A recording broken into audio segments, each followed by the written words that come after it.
Welcome to the milk bar. Welcome to the milk bar. Welcome to the milk bar. Welcome to the milk bar. Welcome to the milk bar. Welcome along to episode 701 of the Milk Bar. Jason Forrest here with you as ever. And coming up on the show this week, we'll be hearing from Gecco and sharing the first single, the first track from their first album. That's on the way.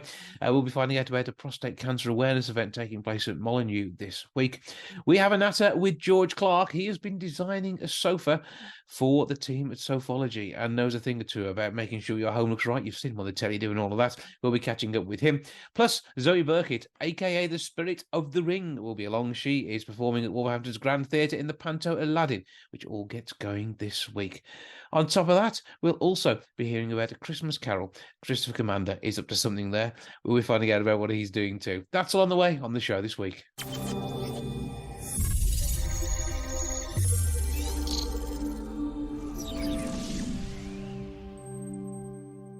With Aladdin on stage at the Grand Theatre from the 3rd of December through to the 7th of January. We're looking forward to an exciting time over the festive period and New Year, part of which is all going to be brought to life by the Spirit of the Ring. We have the one and only Zoe Birkett with me now. Hello. Hello, how are you? I'm good. How are you? I'm very good. Not so bad. Well, I've got my coffee. We're in the middle of rehearsals here. So, it's all go, go, go. Now, I'll tell you, rehearsals are on because we're not too far away from opening night. I'm very much looking forward to seeing the show myself. How is it going, rehearsals? Are you all enjoying yourself and gelling as a team? Absolutely. It's going really well. We've got such a strong company here and Pass as well. It's everyone's super friendly. Everyone's getting on very, very well. Everyone's very professional and everyone's great. So it's going to be a really strong panto. We're just starting to piece everything together now slowly. We're going to do our first run tomorrow in the studio before we head over to the theatre next week. So that's all looking good. And I mean, you say it's a strong company. Yeah, I mean, it is absolutely amazing. A brilliant cast, great personalities, and one of the best blooming singers on the planet, I reckon, in the shape of you. I'll take that. Thank you very, very much. It's listen, I've got some very meaty songs, to say the least. When they sent me the songs through, I was like, oh, okay. Obviously, don't want to give too much away, but I mean, one of them is definitely one of the hardest songs to sing in musical theatre history, right. That I'm singing. So I've got 3 big old belters. But if anyone can be trusted with this, it is absolutely you. I mean, your time in the West End has proven that. Yeah, I mean, yeah, you were on one of those TV talent shows, Pop Idol, when you had to be really absolutely amazing to get anywhere. You had to really work at it. I mean, we're going back just over 20 years now, and it seems like 5 minutes since you've been doing all of this, doesn't it? Yeah, it's crazy the length of time, how it's flown over, what has happened, the journey that I've been on. It hasn't always been such a smooth ride. I've had to, really earn my stripes and earn myself within the West End. So it's been, fantastic. But like any job, you have to work at it. You have to, earn your craft and earn your place. And I say, amazing work being done on this panto, and it's the whole feel of the show, isn't it? You can tell how big this is going to be just from the outset. Yeah, of course. I mean, we've got some great names in it as well, and we all bring different things, and we're also suited to our characters as well. I'm very cheeky northerner as Spirit of the Ring, so I love how the script has been written. It's been very much catered to my type of personality, who I am, where I'm from. There's lots of northern references in there for me, so they haven't tried to change me at all. So it's great. When I first opened the script, I was like, this is basically me just being me, which is great. And I think that's the thing. I mean, being in the Midlands as well, it allows you. We love Northerners. Southerners, we have to have it. Yeah, we'll see how we get on there. But no, there's a great bunch of Southerners in the show too. But so with the great comedy you've got in the shape of Ian Billings, Ian Adams, and of course Tam Ryan as well, you've got just a fantastic fun experience for the whole family and some fantastic music too. Absolutely. Like you mentioned, Ian and Tam are returning. I know they've done it before here at Wolves, and they're so funny. And Tam's a great writer. I'm watching him, in rehearsals, changing things, rewriting stuff as well. So I enjoy that process, seeing how other people work as well, and the comedy that they both have together is brilliant. And Michael Gecco, obviously, star from EastEnders days. That must be quite good fun for everybody to be meeting somebody who's been on the telly so much. Yeah, of course. I mean, he's a great Abanalza, and I used to watch EastEnders when I was younger. It's been over 20 years as well since he's been in the show. So we were talking about that last night. I said, is it crazy that people still obviously remember you as Pepe DeMarco? And he said, yeah, because it's been over 20 years now. And that's I think as well, because things are changing so madly. I mean, some of the older audience will remember Michael in EastEnders, and then you've got a lot of younger members who obviously, of course, know Ben, who's from CBeebies. So I feel like it's a good mixture for all the family. Yeah, and Benkaji, another fantastic star, and so you've got some great mates to work with over Christmas. And I think you'll get to be a Panto family as well, and I think that's part of it, isn't it? Oh, that's one of the great things about Panto is that you're here working all day and all night, so you do actually form this great, family and bond with people. And that's one of the things about Panto, because you kind of don't have that time with your family, so you kind of immediately do that with people who you're with the most, which is your work colleagues. And it becomes great fun. And even the ensemble, we've got some great personalities in the ensemble. And so I think it's just going to be a really good, fun festive season. It is Aladdin. It is Wolverhampton's Grand Theatre. 01902 429212 is the box office number. grandtheatre.co.uk to get your tickets online. And it runs from the 3rd of December through to the 7th of January. It will be awesome. I'm looking forward to being down there, press night. Have a fantastic time, break a leg. And we look forward to the wonderful sound of your voice as it emanates around the theatre over the whole of the festive period. Have a great Christmas and we'll see you soon. You too. Thank you very much. And we'll see you soon. Enjoy.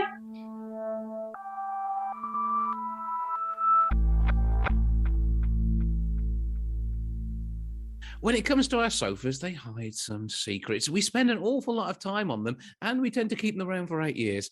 As somebody who knows a thing or two about houses, interiors, and everything around that is the inimitable George Clarke, who joins me now. Hello, sir. Good morning, sir. How are you? I'm all right, thank you, and I hope we're finding you well and enjoying that sort of period before Christmas where we do start to see furniture making its way into people's homes, so they've got somewhere to sit once all the relatives turn up. Well, we do. I mean, come on, you want a decent sofa at Christmas, don't you? Absolutely. Once you finish your Christmas lunch and you just crash out on the sofa, watch a bit of telly, you need something very comfortable, very cozy, where all the family can get together. So yeah, I'm slightly obsessed by sofas, as you can probably tell. Well, yeah, I mean, when it comes down to designing a home, it's actually, this is at the heart of it, isn't it? And any room that you're putting together as an architect, you've got to make it usable by the people who are in that house. So when it comes down to the soft furnishing, that's where we tend to rest ourselves. Yeah, I mean, when I'm redesigning houses, it's all about space planning and making sure that everything's in the right place to suit the way that people live and performs a function and looks beautiful and kind of juggles everything, really. So, obviously I design kitchens and dining rooms and everything else, but when it comes to the sofa position and what the sofa looks like, it is really the center of the home. I mean, absolutely the center of the home. So its position, how it's designed, what you can see from it, what the lighting's like, what the fabric's like, what the colors like, what the size is like, all that stuff's got to be juggled as a designer, really. But that's what keeps design interesting and home design a big challenge for me. I mean, we've actually done a bit of research. I hope you don't mind me plugging this straight away. The Secret Life of a Sofa. It was a bit of fun. We did a survey about the kind of the lifespan of a sofa and what it goes. Because if you think about it, your sofa sees a lot of stuff, doesn't it? When you're at home, it sees everything. If it was like, I don't know, if we could tell stories, we could tell some pretty fascinating stories about your family. So they reckon that over the lifespan of a sofa, as you mentioned, about around 8 years, it experiences 311 arguments. over 8,000 hours of TV time. I think it might be more than that in my house. 401 naps, definitely more than that in my house. Yeah, definitely. 316 drink spillages, 488 times your pet's claws will dig into it, and 65 times it's scribbled on by the kids. So, the sofa's got to put up with a lot when you think about it. It has, and this is why people end up down Sofology trying to pick up a new one in time for Christmas, because they do suffer. And it is one of those things where the scribbling one, I mean, you can't help it. You do not have a white sofa if you have pets or kids. Yeah, exactly. And I've designed a new sofa for Sofology. It's called the Gaia sofa. Thankfully, it looks good. I hope people like it. It's mega comfortable, which was super important for me. But actually, one of the big things about it is that it's massively sustainable. It's one of the most kind of green, sustainable, eco-friendly sofas that's ever been designed, which is quite a big statement to make. But that was something that I kind of pushed the Sofology team really, really hard on.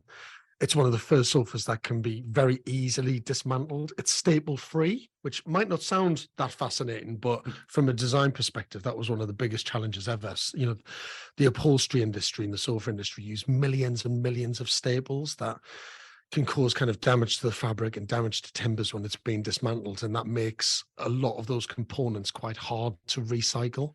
So this is kind of the most recyclable, eco-friendly sofa that's ever been done, which I have to say I'm mega proud of. You know, it's as a designer, you want to do something that's beautiful and comfortable and people love to sit on, but for it to be so highly sustainable as well is a big game changer. So I'm chuffed to bits with it. It's just been launched. And that means it's going to be hopefully more than the 8 years before it is then disassembled on the grounds. If you're putting that sort of quality into it, and as I say, it is those things that go, isn't it? It's around the staples, as you mentioned, that fabric tears. It starts to become old with age, and obviously sitting down on things, not necessarily always that lightly, can cause even more wear and damage, particularly around those sort of stress points. Yeah, definitely. And you know, the survey that we've just done looks at the average age of a sofa being around 8 years. I'm hoping this one lasts a lot more than that. You know, to be ecological and sustainable and give people the best value product, you want it to last a long time. You need it to be designed and built to last many more years than that. And this one certainly will, no doubt about that. And you know, we see sofas going back over the year with almost classic design sometimes, and it is the sofa is one of those recognizable things. You take a sofa out the home, and it looks out of place. Yeah, in the home, it's just heaven. Yeah, I mean, you know, when I think about when I was a kid, we had some fantastic sofas. I remember my nan's sofa being mega cozy and comfortable. I can remember some shockers as well, to be honest. I look back at some photographs of when I was a kid and I think, why on earth did we pick a sofa that looked like that? You know what I mean? But in fairness, I think a lot of them are hand-me-downs, you know, and in some ways that's very green and sustainable. There's nothing better than have a sofa that lasts many years and, you know, it's passed down through the family and, you know, your nan says to my mum, do you want the sofa? We're going to get rid of it. We're going to get a new one. From that point of view, it's brilliant. You know, I don't have any problem with sofas being passed down through the family. It's fantastic that. But sometimes you might have taken possession of a sofa that might not necessarily work with the design of the rest of your house. But saying that, in the 70s and early 80s, I think we made some bizarre choices anyway. You know, the fabric choices between carpet, sofa, and wallpaper was, let's say, they didn't always really work together. Yeah, orange vinyl should be reserved for your Madonna Greatest Hits collection and not something you sit on when you're watching telly. Yeah, exactly. So explain a little bit more about your sofa and what the design looks like. Because, I mean, often these days, sofas become a bit too technical with crazy USB ports and things everywhere. Is that the route you've gone? Or are you there's no real tech in there, to be honest. I mean, you could even say from a look point of view, it's quite understated. It's not a sofa that kind of screams and shouts out. It's not overly designed. There's no funky shapes to it. It's quite classic. It's quite timeless. I think it's something that's not going to go out of fashion because it hasn't been over stylized. As I said before, mega comfortable. Crikey. I mean, when I sit on it, I'm like, oh my God, this is amazing. You know, it really is. It's quite deep. You can kind of fall into it. You can get lots of the family on there. There's lots of configurations for it as well. We've got lots of different fabric types. But it is, as I said before, mega sustainable, staple free, really durable. Even the fabrics are all kind of spill resistant and stain resistant. So it's a highly durable built to last sofa.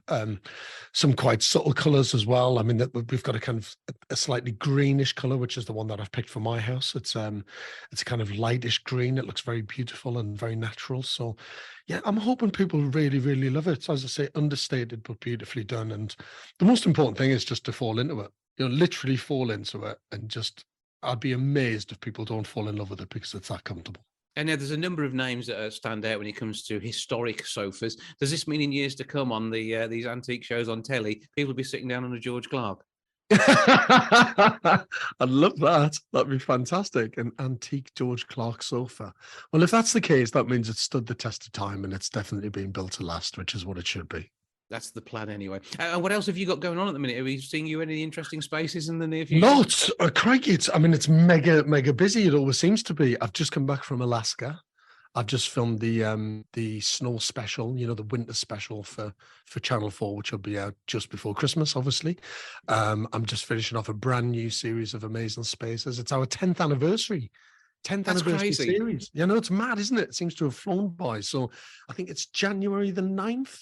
The 10th anniversary series of Amazing Spaces goes out. But the crazy bit is you don't get any older. So when they show highlights of the first one, you're still going to look the same. Well, what's slightly so I'm actually filming the big build reveal. I always do a big build that's strung over the entire series. I'm doing the reveal this weekend. My kids are going to be there, and the reason why they're going to be there is that I have redesigned the caravan that I built for myself on the first series of Amazing Spaces in 2012. Now, what's quite scary about that is that when my kids were at the reveal for the first one, they were 5, 7, and 9. They're now 15, 17, and 19. I'm obviously 10 years older as well. And I know full well that Channel 4 are going to cut the program with all the stuff from 10 years ago and the stuff that we're going to do this weekend. And well, my kids will look amazing because they look fantastic anyway. I'm just going to look knackered and 10 years older. Well, at least the hairline's still there, which is the thing that counts. Thanks very much, mate. You don't have to have that reupholstered, so that will do the job. Right, where do we go to find out more about your amazing design work when it comes to the works you've been doing with Sofology? Well, I mean, you'll find out lots about the sofa and how ecological it is if you go to their website, sofology.co.uk. Oh, George Clarke, architect, designer, and TV host. Thank you for joining us. Thanks very much, mate.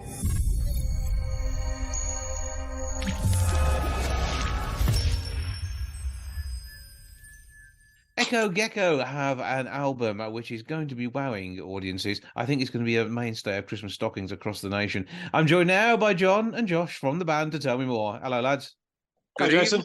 Hello. Hello. So, first of all, tell me a bit about the album. Its name is self-titled, which is kind of a play on bands that use their own names for the albums of their first release of their own names. So they call it self-titled when you listen to a chart. So we decided to just call it self-titled, and it's a humdrum of activity. It kind of showcases everything that we're capable of, every genre we like, everything we embrace, and put forward into one spellbinding 9-track record. Well, there we go. I like that. 9 tracks. It's 4.5 per side, so that's good. But 4.5 per side, yeah. So, give us the band history then, for those who aren't fully Gecko'd up as yet. Well, this the album is a bit of an introduction for us, really. So it's got a mix of some older tracks that we have previously recorded, but are now been recorded in a much better quality, from like our earlier gig days. So yeah, I mean that goes back. We've been going about 4 years now, I think, and we've been sort of working our way around the Birmingham, the Worcester scene. It's been our main sort of live acts, really, that we've been doing, sort of going over to Bristol a little bit and just trying to get elsewhere. But yeah, me and Josh have known each other since college. College, yep. And then Keegan met you in university. Yeah, and then I realised that you two were good players and I needed you. Yeah. Well, with me, yeah, Josh and I, well, you two were in a band at uni, weren't you? And then we were in a band back then as well. I mean, going back about 10 years now. Yeah, but, yeah. We sort of played around with a few ideas and stuff, but then me and you just kept jamming, didn't we? Even though that didn't work out with Keegan, but me and you just carried on jamming. We used to go to this place called Temple of Boom in Stourbridge, where you used to be able to. It was like there was only a couple of rooms, little place, but it was great because you could go there 24 hours. So if you wanted to rock up at midnight and have a midnight jam, you just text him, he gives you the code to get in, and it was like on a trust system. It was really nice little community thing. So that's where I think that's where the idea of Gecko sort of originated, was there, because we just kept these jams going, sort of pulled some song ideas from then. Needed a bassist, got Keegan involved, had a good jam with him, and we gelled together really well, and we just went from there, really. And the beanie hats, is this part of the band uniform? Yeah, did you not get the memo? It's not something that suits me, I'm afraid. The lack of hair means they just slide off in a really embarrassing way. So I couldn't join, which is probably a good job because I have no musical talent either. You don't need a violinist grade 2, do you? Oh, yeah, you never know. You never know. Of course we do. It's been a while. So you've obviously got a sound which is very much your own, but how would you describe it other than being your own? Well, oddly, we had a review a long time ago that said it was genre defiant, and we ran with that for quite a while, saying it was genre defiant, and then kind of realised that we're actually the complete polar opposite. It's genre inclusive. So Yeah, we just take essentially when we're in our studio where we practice, if it catches our ear and we like it, we write it. That's essentially it. But you look like the relaxed end of indie rock from 1996. There's a bit of that. There's a bit of that influence there, probably. I mean, but we're big fans of Britpop and that sort of, that's sort of like Blur is one of my favorite bands, for example. Yeah. Mm-hmm. So for that side of it, and there's definitely that side of influence. I think it's just that well, the other thing we always used to say is we're under the wide umbrella of alternative rock, but I think when you imagine alternative rock in your head, it's not what we sound like, even though alternative rock is a bit of a vague title anyway. Yeah, marketing ourselves on our own has not been an easy thing, to be honest, for that reason. But yeah, I would describe ourselves as generally rock with jazz influence, prog influence, influence. Yeah, Brit metal rock influence, metal influence, genre maybe inclusive. bit of reggae and ska sort of influence as well. It's with hats. Yeah, we just like to. Yeah, I don't know. It's kind of where other bands might, or other people, or even ourselves in previous bands and things like that, we might have been a bit. Oh, let's not do that. That sounds a bit too much like this. Or let's do this because it sounds like this. This band isn't about that at all. This is just about drawing as much in as we can and just seeing what sort of ends up on the canvas, if you will. We started with some acrylics, but now we're chucking watercolors on. I'd have gone watercolors first, to be honest. But if whatever takes your fancy. This is the thing, we're thinking outside the box, Chase. You'll be on gouache next, or whatever you pronounce that one. Yeah, that'll do. That sounds good. Yeah. Okay, so it's going to be an exciting time for anybody who picks up the album. Now we're going to share a track. Have you done videos for any of these yet? Not yet. Not for the current recorded versions of them, no. So that's next on our list. And how do you sort of envisage them coming to the small phone screen that is going to be their mainstay once you do that? Yeah, I mean, to be fair, videos haven't really been our strong suit so far. We've done a couple, which were very DIY before we had management and the label and things. So we did one before, which was as we went into lockdown, where we just compiled a lot of footage. Like I like taking time lapses of clouds moving and that sort of thing. We sort of overlaid that with some performances of ourselves playing the song and singing along to it and things. It'll be interesting to see what you actually do when you come up with it this time around and how all this kind of works out. So if we were going to choose a track from the album to listen to now, because obviously we're about to do that, what would it be? Josh? Good question. Do we have the walk? I like the walk. I think it just brings everything together for what we're trying to do. It's supposed to be, it's kind of a rock and roll track, but at the same time, it's everything else that we do. Yeah, it's the first track on the album as well, so that'll sort of serve as a bit of an introduction, hopefully. Yeah, it's basically a nice, simple, sort of jaunty song about getting out and having a good walk and enjoying nature, things like that. Relatively simple concept. Sounds like a perfectly healthy thing to be going out there and doing, particularly when you've got pets. So you probably enjoy doing that too. Yeah, absolutely. Yeah, as you said that, my dog just licked my hand. You use the W word, so before you know it, he'll be expecting to go for a little wander around the estate. Oh no! I think that's exactly why she's sniffing around me now. She suddenly got interested, and I think that's why, isn't it? But where do we find you on all the socials? How do we pick up the album? And where do you send answers on a postcard for what people think the genre might or might not be? Well, we've got Facebook, which is Echo Gecco. We've got Instagram, which is Echo Gecco Band. We've got Twitter, which I think is also Echo Gecco Band. It's one of the two. And you've got to spell all your echoes and your geckos for us. Yes, so the echoes are classic. Dhogecco. There you go. That's a catchy way of doing it. It's normal spelling except for 2 C's on the gecko.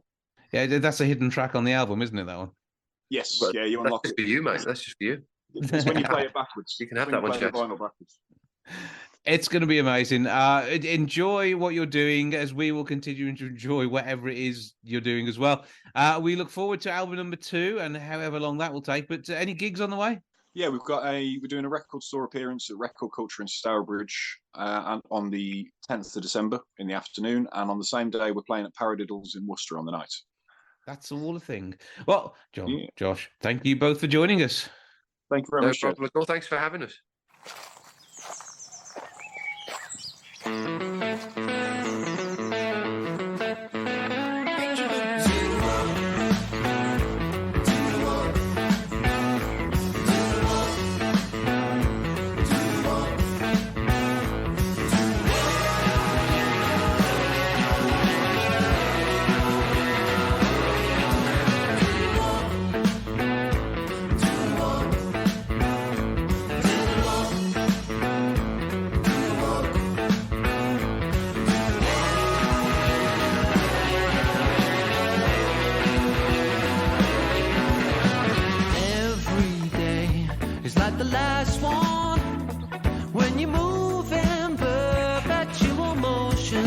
What you trying to say? Judgment Day takes too long. Past is gone, it fades away. But it's so simple when you give up pace to cut it wobble. Get out in the fresh air without a care. So nonchalant and debonair, just to say I need somebody to get me out of here. So let's do the walk. He's walking, she's walking, they walking now. You don't want the answers to all of those questions that enhances the life round us, but it doesn't matter 'cause the world won't stop. Do the walk.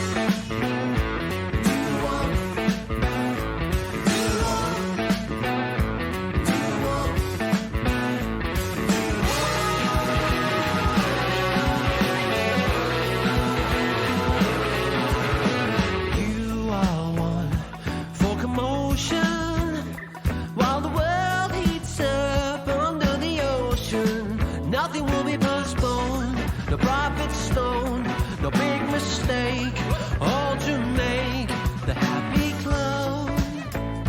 And can I mention that it's too far out of comprehension, smacking in a home run, but then for some, the carousel is Tim Van Dale, just to say I need somebody to get me out of there.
This Wednesday, the 30th of November, at Molineux, there's going to be a talk on prostate cancer. Nicola and Jenny are here to tell me more. Hello to you both. Hiya. So first of all, give us a background to the programme that you're working on. Yeah, so on Wednesday, we're going to be discussing really prostate issues, whether it be urinary symptoms and a concern about a prostate cancer diagnosis. So really giving some background information about conditions regarding the prostate and just really educating patients, families, friends, carers about the condition, just to make them more aware about testing, investigations for prostate cancer. Yeah, because prostate cancer itself is one of the most treatable of cancers, particularly if you discover its presence early. And this can be done through a simple blood test, and which is often taken from around the age of 40. And men who do show high on some indicators can, number one, not panic. That's the important thing to start off with, and then go on to get testing done to see whether there is a concern or whether these elevated, is it PSA levels are normal for them? That's exactly right. That's it, the PSA test. So go to the GP with the PSA, and if it does come back high again, like you said, it's nothing to be too concerned about in the first instance, and we can investigate from that point further if we need to with various tests such as MRI scans, and then go forward to biopsies if they're needed. But say, as much as it sounds horrible, it is worth getting checked and getting treated. Yeah. Absolutely, and it's just making like say patients and men out there really take ownership of their own health, which they're much better at for these days, and taking that step forward when they've got some sort of concerns at the back of their mind and saying, yeah, I'm going to take that step further now, I'm going to go and see my GP, I'm going to go and have a test for it.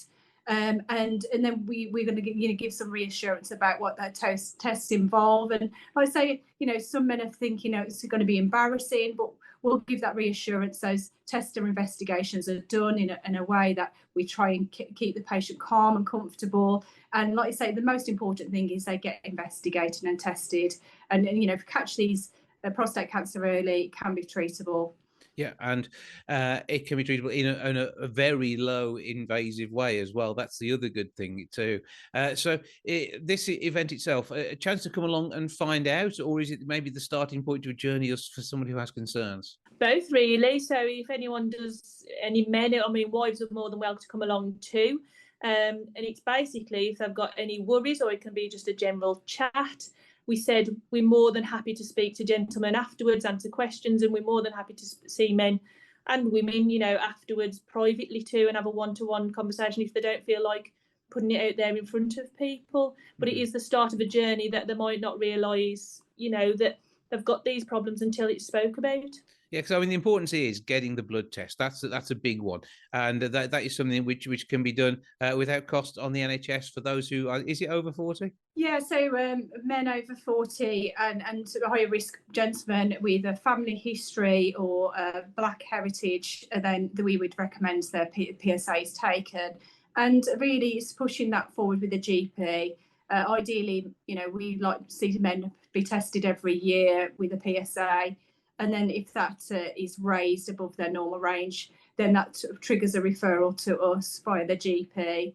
And then we'll do the ongoing investigations from there on if it's required. Mm-hmm. So, but yeah, it's that first trigger. And it's just being, like say, aware, and sometimes that patient taking the initiative to have that conversation with the GP and asking for the PSA test or discussing any symptoms that they may be concerned about. Yeah, so any change in particularly your nighttime urine habits can be an obvious one here, and so I suppose the restriction of flow when you're urinating, those are the sort of initial flags when something is going wrong. Yeah, those are the main initial ones, like you said. The flow, start, stream, struggling to pass urine, going a bit more frequently, especially of a night time. Also, if you see blood in the urine, which is always, concerning. So that always needs to be followed up by the GP. But also we need to make sure patients are fully aware that it can be a silent cancer as well. So you don't necessarily have to have any symptoms for this to be picked up. So, you can have a patient that's perfectly healthy, no problems with the urination at all, and they just have a PSA, and it can be taken incidentally, and this can flag an abnormality with a PSA, and then they can be referred on to us. So again, you don't always necessarily have to have symptoms to have a prostate cancer diagnosis. And again, this is something that we really want to emphasise out there as well. And that's the importance of screening, because I mean, as he goes, the reduction in flow is because with the urinary tract heading through pretty much the centre of this, I take it. It could be that the cancer or any other type of tumour, because it doesn't always have to be cancerous, could be on the other side of the prostate itself and not restrict flow. Yeah, so like say prostate cancer, if it's so small, it doesn't have to give any symptoms. And we often see men that present and they're completely unaware of why they've been referred, and it's just like say an incidental finding unless they've asked for that PSA blood test themselves. So it's just making sure that the patient he knows when to be referred on to us, and taking that health ownership really of the but you are right as well, any changes in your symptoms, they should have a discussion with their GP about that as well, because that can sometimes be a flag. This is just a walk-in centre, or do people need to book to come along and see you? So there is a booking reference at the bottom, so we can give you the details of how to book on. So there's a telephone number and there's an email as well. So book onto the session, and like I say, it's a very informative session, and myself and Nicola will be able to discuss one-to-one conversations afterwards regarding individual concerns. But we will be doing like a really good educational session. And also we've got Steve Daly, who will be in attendance with us too. He's recently gone through a prostate cancer diagnosis and had it treated with us here at New Cross. So he'll be there talking about his journey too. And once you start, Steve, talking, you can't stop. So make sure you get in nice and early and book the babysitter for late. So how do we book ourselves onto the event? The telephone number is 07971 900 257, and then the email address is healthadmin@wolves.co.uk. So either way of those, you can book on and come to the event. There's refreshments, I believe, as well. So you can have a cup of tea while you're there. It's even just got it's all. You can sort your health out. You can meet Steve Daly, and you can have something to drink too. You can't go wrong with that, can you? As well. Well, absolutely. That works every time. Yeah, meet our award-winning team. And you promise not to bring the rubber gloves and the KY jelly at this particular meeting. We promise we will not be bringing the KY jelly. That's okay. Anyway. Well, that's the later days. Only if required. So, but do get yourself along if you have any concerns, or it's just something which is something you need to think about at some point in the near future. Make it now, so at least you know what you're looking out for. Jenny and Nicola, thank you for joining us. Oh, no, thank you. Thanks for having us. Thank you very much.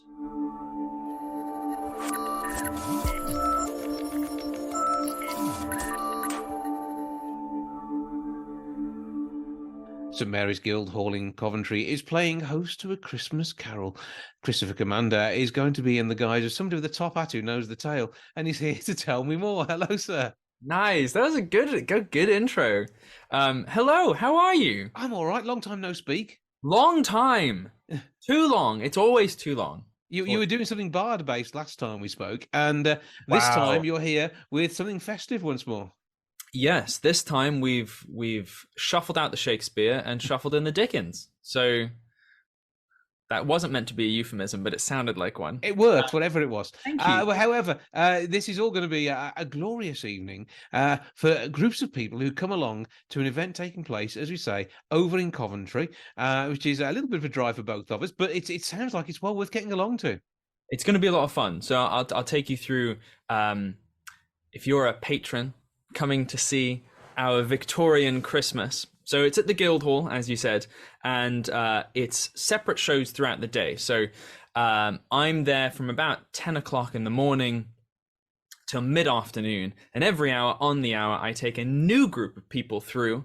I take them through on a bit of a tour. They get to see some of the Guildhall first with me, and then they get some mulled wine and some mince pies, and they gather around and they hear me perform my adaptation of Christmas Carol for about 35-40 minutes or so.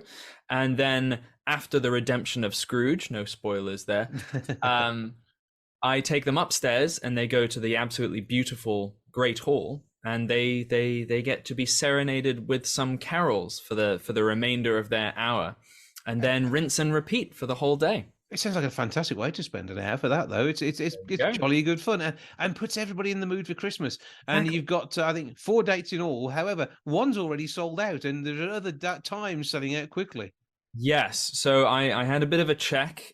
So the dates for you, lovely watchers and listeners at home, the 26th of November, the 3rd of December, and the 10th of December, there are still shows throughout the day that haven't been booked.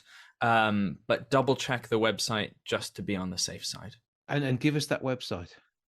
So you can go straight to stmarysguildhall.co.uk, and if you follow the tickets, if you scroll down a bit as well, you'll see my lovely face with a hat on again. With a hat on. In fact, this hat, because I'm doing that's a hat. And then you'll see my face. You can click on the link and go to the tickets. Click that face and you will get what you're looking for. You click this face and you'll get this face on the day. Yeah, it sounds like exactly what you'd expect. Trading standards have no argument there. I hope so. I mean, you do love a bit of Christmas Carol. I mean, you're a wide-ranging, versatile actor. However, you very often enjoy a bit of Shakespeare and a bit of Charles Dickens. It is something that you seem quite at home with. It is a bit in my veins. I've been in a production or connected to a production of Christmas Carol since 2009. Every year. You were but a boy. I know, but yes. God bless us, everyone. you were Tiny Tim the first time around. Exactly, that works. Tim. Yeah. But yes, so I've been very fortunate to be able to have those opportunities. But my Christmas doesn't feel complete without the story, the ghost story of Christmas. See, in my head, you're playing Gonzo, but that isn't it? Is it? This one, you're doing this one as Charles Dickens. This one is as Charles Dickens. So yeah. So when I greet you, I will be Charles Dickens, and I will tell you the story as Charles Dickens used to do. So about 10 years after he wrote A Christmas Carol, and it was one of those serialized ones, wasn't it? It was in the papers. So no. So Christmas Carol was written as a book. Oh, is it as a book? Yeah. In response to what he saw in the workhouse. Mm-hmm. And then about 10 years after it was published, it was an immediate success. He wrote it in about 6 weeks in a fever of slight rage and excitement and a new definition for Christmas. About 10 years after that, he took it on the road. He did an adaptation himself, which I have taken some inspiration from. And he went and performed it. I think it's out of copyright. You can say you nicked it now. Apologies, Dickens. I've nicked one of your greatest works. And he went on the road. He took it, and his publishers and some of the other fine gentlemen who were his contemporaries said, "Oh no, that's not what a gentleman should do. You shouldn't go and read your own work. Absolutely ridiculous." But in spite of them, he did it, and it was a great success. But imagine, even at the time, you've been to see Charles Dickens tell the tale of A Christmas Carol, and this is basically the closest you're going to get in this day and age, isn't it? Oh wow, I'm very honoured. But hopefully, I mean, it's you'll be channeling him. I hope so. I hope so. My adaptation is about 35-40 minutes. For this one man, and this is sort of a trial run. The idea is that this will give the Guildhall and Coventry an idea of what a full-scale production, one man production could be like, and that might be something I might be able to do in the future, which I'd be very excited about. See, because they've got a carol already, haven't they? There is the Coventry Carol. Now they want basically you as Charles Dickens reincarnate. Of course. And hopefully, it's very tough to cut. Same with Shakespeare, because you can do it. We know you can do it. You're just being modest now. It's one of those things that I'm so the text is so sacred to me. It's so hard to cut things that I don't want to lose the heart of the story. So I hope people will come and see me and get to enjoy the story and follow the whole arc without losing some of Dickens's Dickensian bits. The Dickensian bits, yes, one might say. But hopefully my version will still touch people in the same way Dickens did as well. So. Well, remind us where we can click on your face.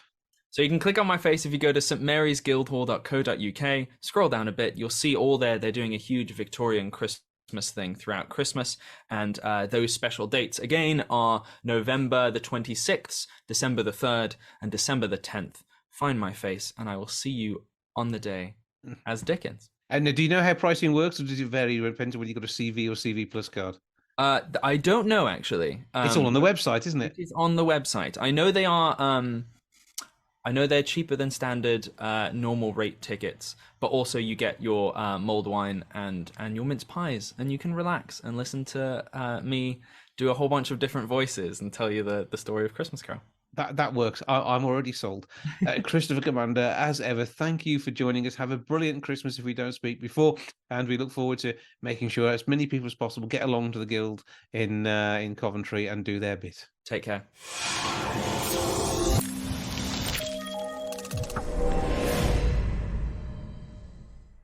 That's all for this week. Thank you so much for joining me. Back with episode 702 next week. I'll see you then. Ta-ra for now. Goodbye from the milk bar. Goodbye from the milk bar. Goodbye from the milk bar. Goodbye from the milk bar. Yeah. Goodbye from the milk bar. Yeah.